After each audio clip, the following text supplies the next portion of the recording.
বিসমিল্লাহির রহমানির রহিম। আসসালামু আলাইকুম ভিউয়ার্স। দেশ ও দেশের বাইরে থেকে যারা আমার ভিডিওটা দেখতেছেন সকলকে শুভেচ্ছা ও মোবারকবাদ। ভিউয়ার্স, এই একটা পেয়ার আছে চীনা, এর মা বাবার ডিরেক্ট ইম্পোর্ট করা ছিল, আর এই হচ্ছে তার বেবি। এই কবুতরগুলো সহজে ওস্তাদে বিক্রি করে না। এটা হচ্ছে মিস্টার বাংলাদেশ চীনা কবুতর।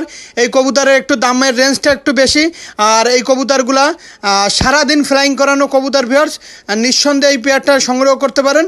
অনলি দাম চাচ্ছি আলোচনার মাধ্যমে এই পেয়ারটা। আর যারা অবশ্যই কবুতর পেয়ারটা সংগ্রহ করতে চান অবশ্যই স্ক্রিনে আমার নাম্বার দেওয়া আছে, সরাসরি ফোন দিয়ে কবুতর পেয়ারটা কালেকশন করবেন। আমি আবারও বলতেছি, এই কবুতরগুলা ভোর 5টায় উড়ালে সন্ধ্যার পরে নামবে। এর যেমন ওরা তেমন ফ্ল্যাং তেমন দিশা। এটা হচ্ছে মিস্টার বাংলাদেশ চীনা কবুতর। শুরুতেই বলতেছি, মুর্শিদাবাদের কৃষ্ণনগর, পলাশী, রানাঘাট, হাওড়া, কলকাতা, বনগাঁ, শিয়ালদা, ওয়েস্ট বেঙ্গলের সমস্ত জায়গায় ডেলিভারি দেওয়া যাবে। আর আমি শুধুমাত্র আমার কবুতরের দামটা বললাম। আর ভিউয়ার্স, আর একটা কথা, যারা অনলাইনে কবুতর ক্রয় করতে গেলে টাকা দিতে ভয় পাবেন, দয়া করে ফোন দেবেন না ভিউয়ার্স।